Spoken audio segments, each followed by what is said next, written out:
यह कहानी है श्रापित आईना की, जो एक डरावने और रहस्यमय घटना का केंद्र है। गहरे और प्राचीन जंगल में एक पुराना हवेली था, जो किसी अतीत की भूतिया यादों से भरा था।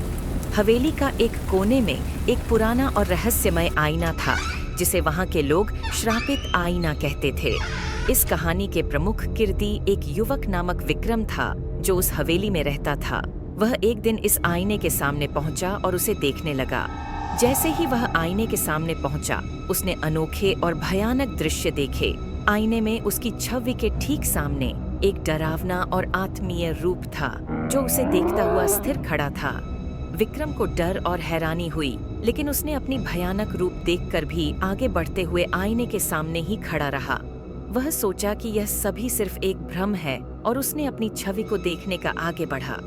लेकिन जैसे ही वह आईने के सामने था, वहां एक अनजानी शक्ति ने उसे अपने वश में ले लिया।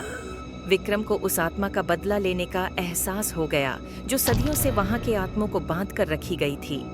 विक्रम को उस आईने के सामने एक अनजाने समय की कहानी दिखने लगी, जिसमें एक प्राचीन राजा की रानी थी, जिसने अपने प्रेमी के मृत्यु के बाद अपनी आत्मा को उस आईने में बांध दिया था। उसकी आत्मा अब उस आईने के सामने उसके प्रेमी की चाहतों को पूरा करने के लिए विचलित हो रही थी।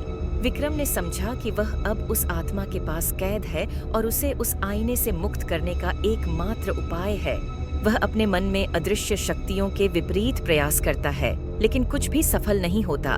दिन बीतते हुए विक्रम को उस आत्मा के अत्यंत भयानक और भूतिया रूप को सामना करना पड़ता है, जो उसे आत्महत्या करने के लिए प्रेरित कर रही है। अंत में विक्रम को समझ में आता है कि वह उस आत्मा को शांत करने के लिए केवल प्रेम और सहानुभूति का अनुभव कर सकता है। उसने उस आत्मा को अपने प्रेमी के साथ उसके प्यार और आत्मीय आनंद का अनुभव करने की अनुमति दी, जिससे आत्मा को आत्म शांति मिली।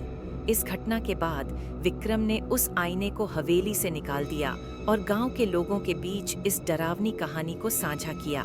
इसके परिणाम स्वरूप उस आईने को नाश करने का यह समाप्ति तब हुआ और हवेली में शांति का वातावरण स्थापित हो गया।